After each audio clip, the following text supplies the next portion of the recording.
Okay, hello everyone. Today I'm going to be doing my presentation on the Korg MicroKorg. Beautiful, beautiful synth right here. So the Korg MicroKorg is a synthesizer slash vocoder. It's MIDI capable. It was put out in 2002. It's been super popular ever since. It's actually, pardon me. It's one of the most popular synths in recent history with an estimated 100,000 units sold as of 2009. So I'm assuming that number has grown a lot considering that was 11 years ago. I read that it's very popular amongst indie bands, and one of the most popular songs I read that uses the MicroKorg is a song called Smile Like You Mean It by The Killers. Okay, so the MicroKorg emulates an analog synth sound using DSP technology. DSP stands for digital signal processor. It has two multifunction oscillators. Each oscillator can make a variety of different waveforms. It comes with 128 factory presets, so all in here. And there are tons of possible effects, filters. There are two different LFOs, and a lot more. You can change each preset sound using all of the parameters with Performance Edit and Edit Select. Or you can initialize a patch, one of the factory presets, so it like strip it of all of its effects and filters and stuff, and you just kind of get a saw wave file, and then you can build it from scratch using all of this. Okay, so now we're going to get into the ins and outs. Pardon my wires, my setup's not amazing.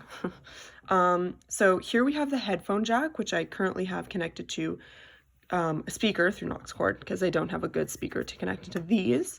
These are right and left audio outputs, so you would connect this to like a stereo amp or some good big speakers.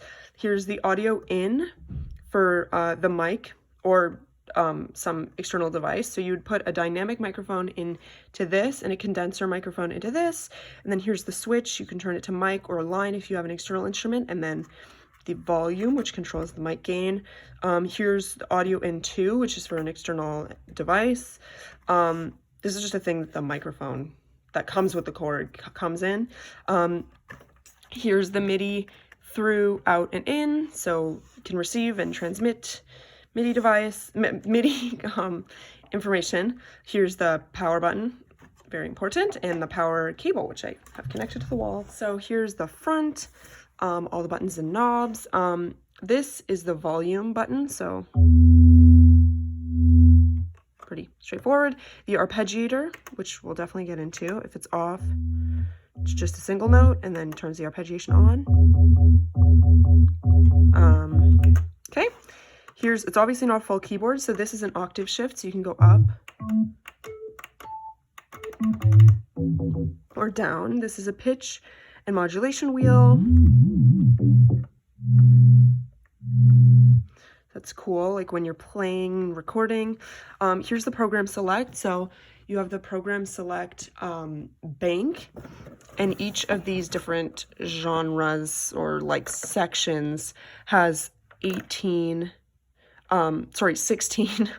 program within them. So each has 16 factory presets, and you could just choose by like going to side B. Pretty straightforward. And you can change to each one of these. Has a different one. This is the right and shift buttons, which is we'll get into. It's good for initializing and saving patches and whatnot.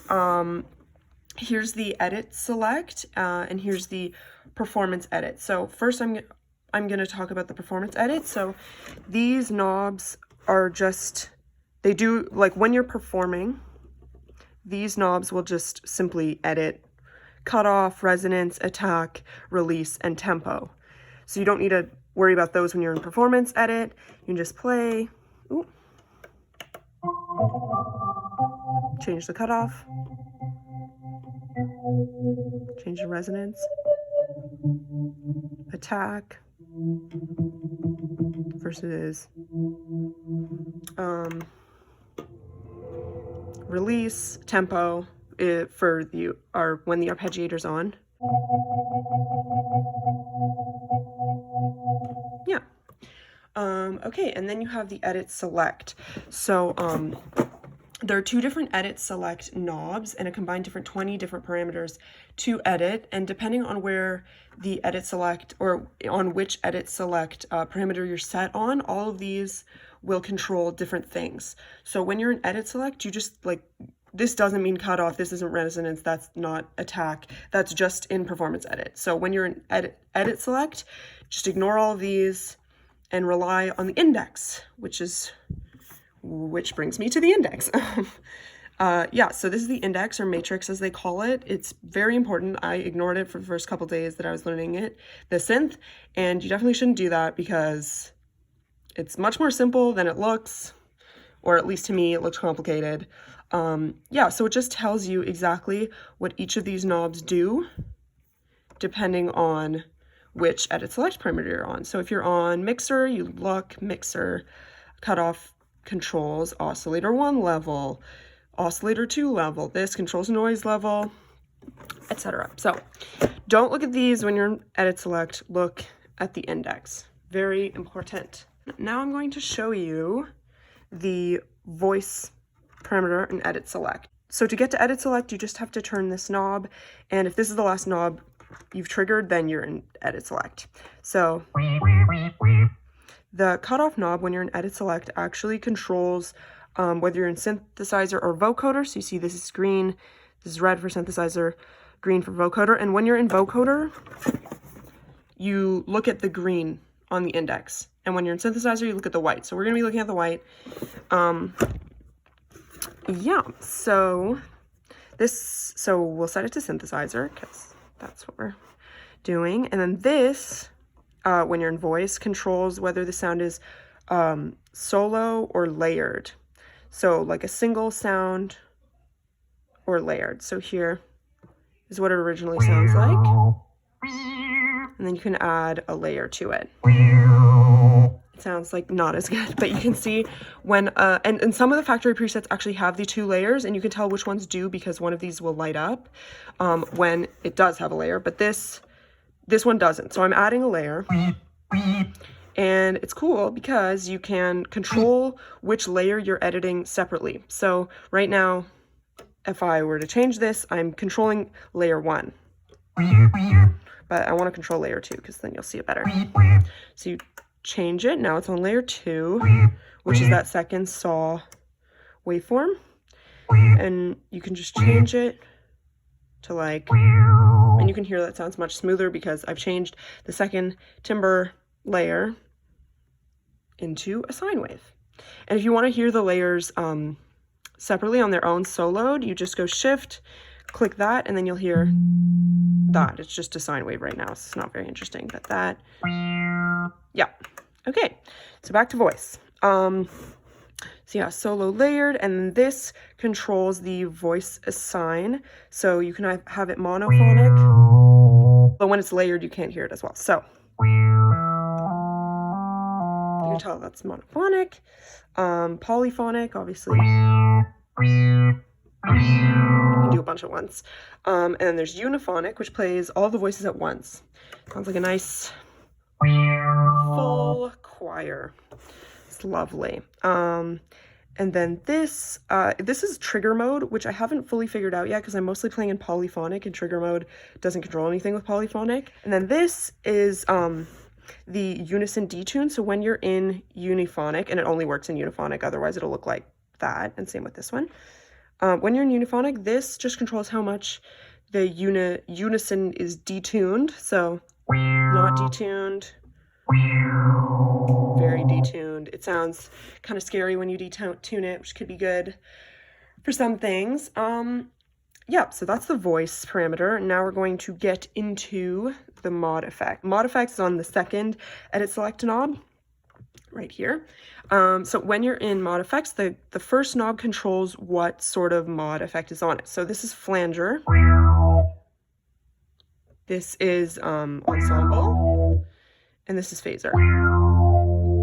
You can't hear tons of difference until we control the other things. Yep, so the second knob when you're in mod effects controls the LFO speed. The mod effect has its own separate LFO, so it's It's pretty cool. Lots of LFOs in this machine. And this, so this controls the speed of the oscillation.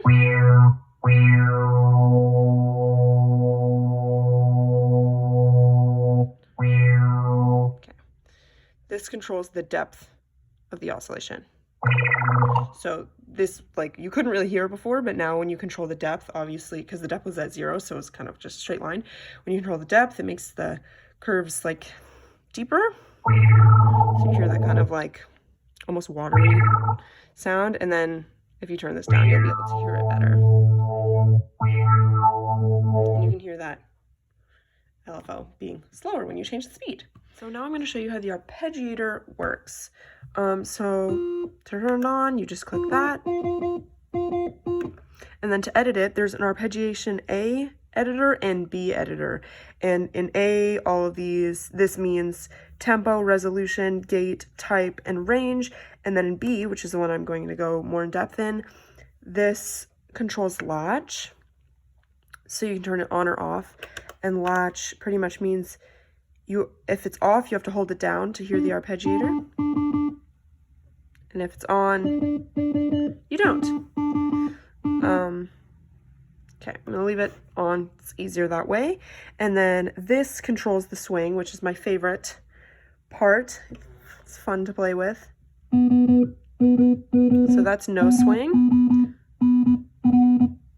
Turn on the swing. You got more of a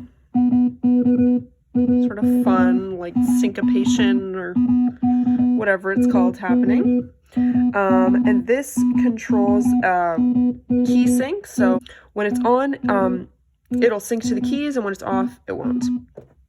And this controls what step it plays. So when it's on, automatically it plays all 8 steps of the arpeggiation, but if you turn this down, it plays 1, 2, you can play 5.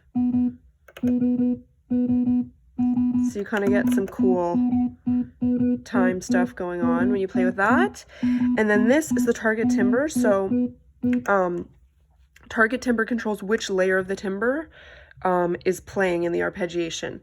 So what we were doing with voice and the layers and the 1 and 2 and the editing the layers separately, this is about that. So this is both layers playing. This is just the one layer playing. This is just the second layer playing. So it'll play both when you have it held down, but it'll just play whichever one it's selected on for the rest, if you can hear that. Yeah. Okay, so that is the arpeggiator. Oh, and of course this. To create the rhythmic pattern you just need to select these and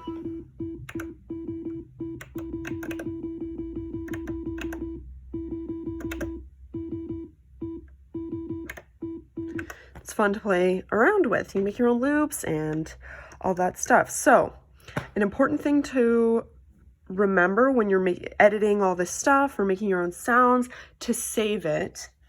You're going to want to save it potentially if you like what you've created. And to do that, you click Shift, then 8, Shift 8, then you turn the Protect, which is in the first knob, off, and then Shift right. And then from here, if you like change your mind last minute, you can click Shift and it'll cancel it, or you can click right and it'll overwrite whatever factory preset you are editing. So I'm going to click Shift just to cancel it just in case. So you can edit the factory presets or you can build your own sounds. And to do that, you just initialize a patch. And to initialize a patch, you hit Shift 3 and then 3 again. Well, first you need to choose a patch that you don't like. I'm not going to show you that because I don't want to overwrite any of these factory presets, but Shift 3, then 3 again. And then you'll get like a saw wave form, and then you can edit it however you please and build whatever kind of sound you want. What I found super helpful is you can just Google whatever patch you want to create. So I wanted to make like kind of a drum patch, so I looked up like drum patch MicroKorg demo or tutorial, and it just brought me to either a Reddit thread or YouTube video, and it brought me through it step by step how to make it. So I ended up making this snare patch. It's right here. I just wanted to show you this patch because I like it because it's very versatile. Like if you turn the cutoff down, you kind of get a bassier hit dancey noise, and the resolution up. And then if you turn the cutoff up and the resonance up, sorry, not resolution, I said that before. The resonance up, you can kind of get a hi-hat sort of noise, which I like.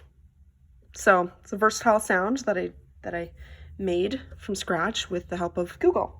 And yeah, so on that note, it is pretty much learning this instrument. I went to the user manual of the MicroKorg, which is available online. Very helpful to get the basics of like what all the buttons and the knobs mean, and generally, yeah, just the basics, because it looks a little confusing at first to me, at least. And then after I figured that out and kind of studied, well, not studied, but I looked at each thing, then I would go to YouTube and see how each button and each thing works in practice. Like I wanted to see it in action, and I think you learn it better that way. So if you were getting the MicroKorg, I would highly suggest that. Look at the user manual, and then YouTube is a wonderful tool. And generally, just, yeah, this is, oh, the vocoder, my goodness. Okay, so I unfortunately cannot show you the vocoder today because I don't have the correct chords. I didn't have my microphone for a while, and then finally I got my microphone back, and then I realized I didn't have the right chords, which I'm very sad about because I really wanted to get into the vocoder because it seems so fun, but the fates did not allow that for me. So fortunately, I'm going to have to end my presentation there. And yeah, so I would highly recommend the MicroKorg. Get the right cables, and I'm sure for your microphone, I'm sure the vocoder would be extremely fun to play with. But even just playing with the synthesizer, there's enough to keep you occupied for a long, long time. So yes, thank you so much. Thank you for listening to my presentation. Bye, thank you.